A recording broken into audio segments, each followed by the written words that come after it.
Hi fam! So, andito kami sa Sapa Camp Cafe and ito yung pababa doon sa Sapa nila. By the way, malapit pala to dun sa sikat na Bailen River. Kaya yan. Go na. Ha? Hoy! Balumin dyan!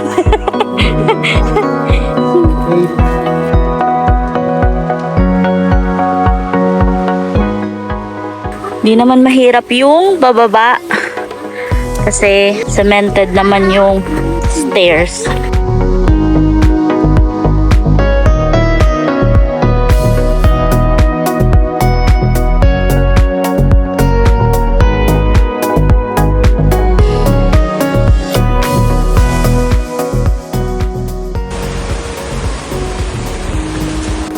Also fam, pwede kayo mag-pitch ng tent here.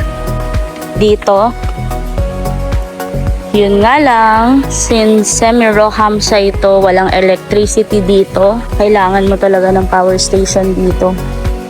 Also, medyo mahirap if mga gamit nyo, yung mga tent nyo, iaakit or ibababa nyo pa. Medyo mahihirapan. Pero may option naman if you want here. You can stay here.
Ay, chog.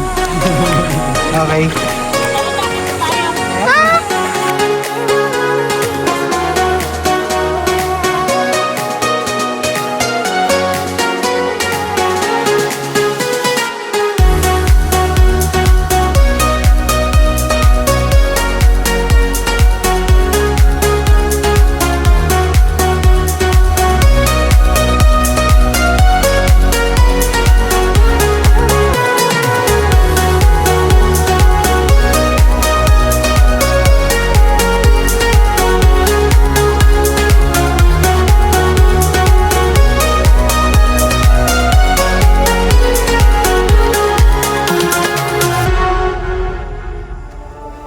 Hi fam, nandito kami ngayon sa Sapa Camp and Cafe. Bagong campsite ito sa May Bailen, Cavite. You can search your way here from Google Maps. Kung dito kayo dadaan, madadaanan nyo yung Timbugan River. Sabi ng may-ari, may bago daw daan. From here naman, coming from Sapa Camp and Cafe, nasa left side siya. So, hindi pa siya makikita ngayon sa Google Maps pero mas maganda daw yung daan dito compare dito sa may Timbugan River kasi medyo steep yung mga daan dito. If loaded kayo and nakasedan lang kayo, much better if dito kayo dadaan sa left side ng Sapa Camp and Cafe.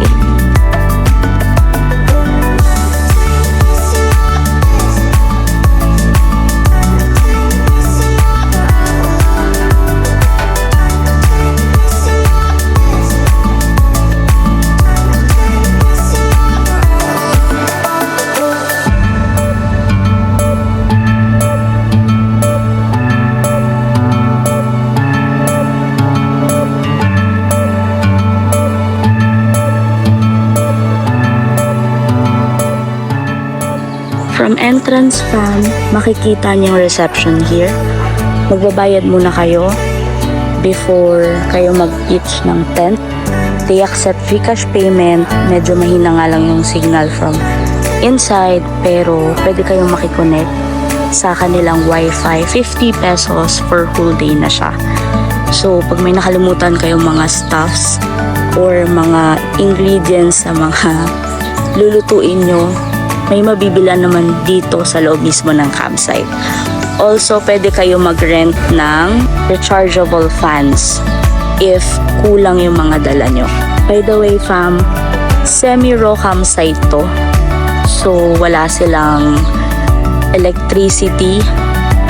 Pwedeng makicharge sa mismong dito, sa mismong reception. Pero, yung campsite mismo, doon sa pipitch nyo ng tent, or sa pagpipitchan nyo ng tent, walang electricity. So better pag pupunta kayo dito talagang ready yung mga power station nyo. So from dito kami nag-pitch ng tent kasi malapit siya sa restroom. So here yung restroom nila.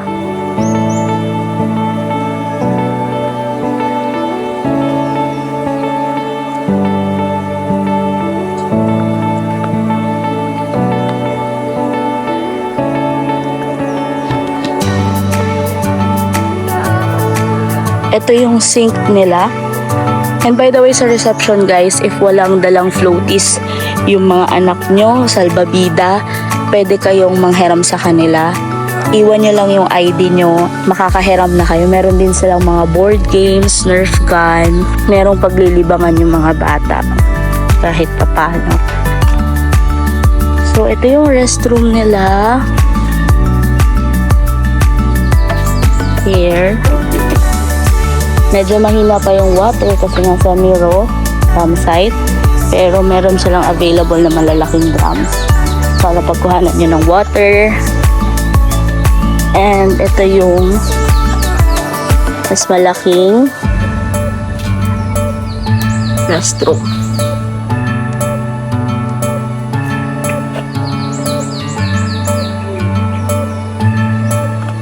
So mamaya bababa ulit kami doon sa sapa nila sa baba. So ang way naman doon, coming from sa tent namin na pinagpitchan, dito lang dire-diretso.